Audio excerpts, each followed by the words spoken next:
صفا مروہ میں یہ ہوا نا کہ جب بی بی جو ہاجرہ ہیں جب وہ بچے کو چھوڑ کے گئیں تو اپنے میاں سے پوچھنے لگی ابراہیم تم ہمیں یہاں کس کے سہارے پہ چھوڑ رہے ہو؟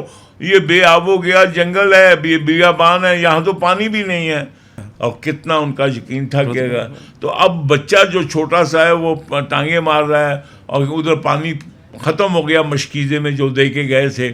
اور پھر جو ہے یہ صفا مروہ کی دو پہاڑیاں ہیں تو بیوی جو ہاجرہ ہیں وہ جاتی ہیں دیکھنے کے لیے کہیں سبزہ نظر آئے، کوئی کہیں پانی نظر آئے، تو صفا سے وہ مروہ پہ بھاگتی جاتی ہیں، ادھر سے دیکھتی ہیں، پھر آتی ہیں بچے کے پاس، پھر ادھر سے ادھر 7 چکر لگائے انہوں نے، جس طرح ہم حج کے وقت 7 چکر لگاتے ہیں. تو جب واپس آئیں تو اللہ نے دیکھا کہ بچے نے جہاں ایڑیاں مار رہا تھا بچہ وہاں پہ چشمہ پھوٹ گیا، آب زمزم.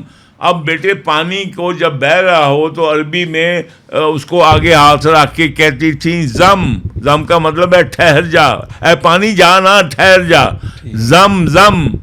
زم. ایک ماں بچے کو پانی کو کہہ رہی ہے زم. زم کا مطلب ہے ٹھہر جانا. تو تم یہاں رک جاؤ میرے بچے. تو وہاں سے دیکھیے پھر اللہ نے، آپ دیکھ لیں کہ کتنا سارا ہے.